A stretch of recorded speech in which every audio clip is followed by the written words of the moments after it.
Hello, I'm Angie from Wish Upon a Style, and today I want to have a chat with you about something I'm very passionate about, and that is the subject of English afternoon tea. It's something I talk about, I organise, and of course I love attending as well. And it's going to be a feature, actually a regular feature, in my new Facebook group, which is all about entertaining at home. And I think I'm going to call this feature Tea Party Tales. So today I wanted to give you a little bit of an insight of what you can expect. So I thought I'd start with a little bit of the history and etiquette of this pastime. So to do that, we need to go back a couple of hundred years to the 1840s and the upper classes, high society. And one of the most popular figures at the time was Anna, the 7th Duchess of Bedford. And in those days, you know, luncheon was served at midday and dinner was always served fashionably late after 8 p.m. But Anna used to get, understandably, a little bit peckish by about 3 or 4 o'clock. So one day she asked her maid just to bring her up a snack, just to tide her over until dinner time. And so the maid brought up a cup of tea and some sandwiches. And it started to become a bit of a daily ritual. And the maid thought one day, well, I'm going to start getting some brownie points. So literally, actually, so what she did was the tea started to become more and more extravagant each day until after a few weeks, Anna was served with tea plus finger sandwiches, English scones with jam and clotted cream, and of course some little cakes as well. Well, Anna thought this was absolutely marvellous, and she thought, you know, I'm going to start a trend here. I'm going to invite some of my high society lady friends to come over and partake afternoon tea with me. And that's exactly what she did. She sent out written invitations, they RSVP'd, and they attended dressed in their finery, always with their hats and gloves, ready for a cup of tea, something to eat, and of course a lot of gossip. Well, this became so popular that Anna's friends started to invite their own friends to their homes for afternoon tea. And so the tradition of English afternoon tea came to be. Now, there's a lot more to the history, and I do go into that in my group, so I hope you found just that slight insight interesting. And I thought I might actually tell you a couple of points about etiquette as well. So the first thing is that once you sat down, oh, by the way, if you wanted to know where you put your handbag, you'd never put it on the floor. You always actually put it behind you and then sat back, and that actually helped your posture.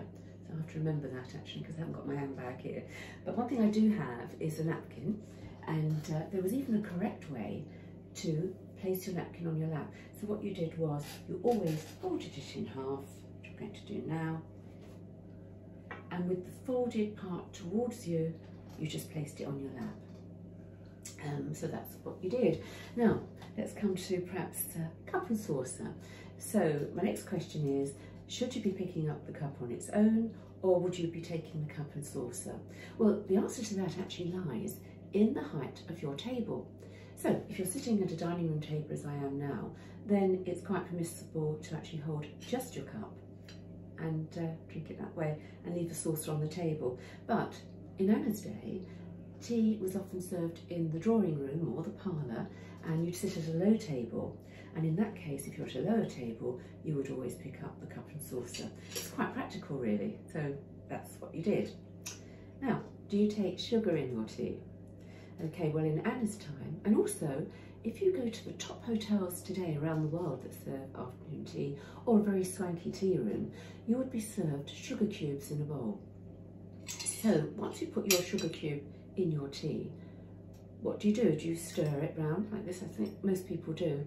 But you know, you'd be wrong, because what actually happens is the sugar cube just stays at the bottom in the middle of the cup, and you're just creating a kind of vortex around the sugar cube.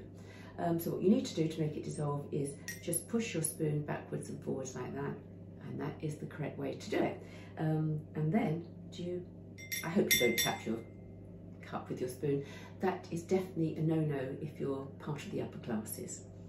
Okay, so another very important question, quite a burning question actually, is do you have your pinky finger in or out? Well, always in. Never have your pinky finger out.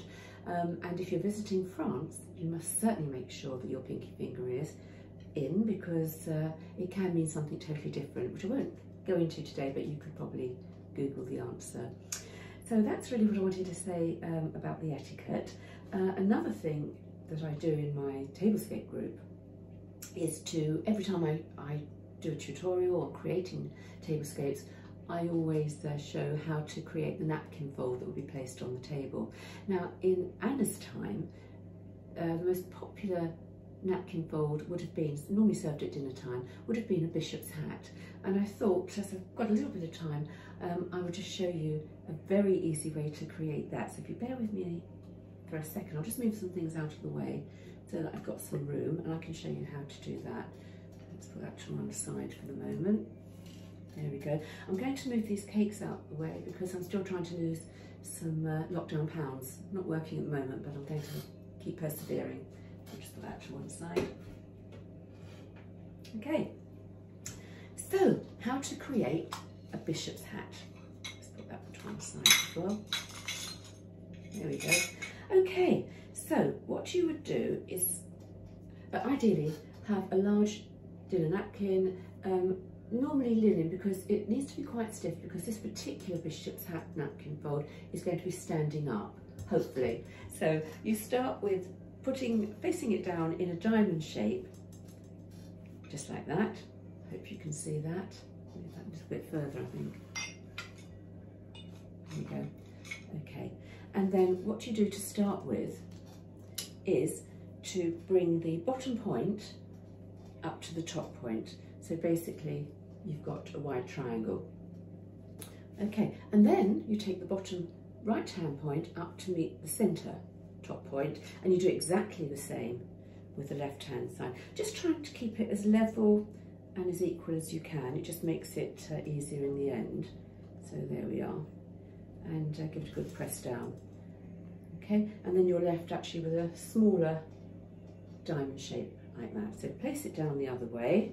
Okay, and you're going to do the same thing again. Actually, you're going to bring the bottom point up to the top point, but not quite. Leave a couple of inches from the top. So let me just show you that as well. Sorry, it's a bit fiddly to hold it up, but let's see if I can do that for you. There you go. Okay, so you've got that there. And then all you simply do is take one of the corners round to meet the other. Now you'll find that you've actually created a pocket, and all you do is put the one corner really inside the other. There we go. And it really is as simple as that. There you go. Now, when I'm holding a dinner party, I do something extra special with this as well, but I won't go into that now. I just want to say thank you very much for listening. You know, this is going to be a very special year, Her Majesty the Queen's Platinum Jubilee. I'm sure there are going to be lots of, well, as well as street parties, there are going to be lots of afternoon tea parties, and that's why I am so passionate about bringing some ideas and suggestions to you and helping you create the perfect English afternoon tea for you, your family and your friends. So thanks very much for listening, and see you next time.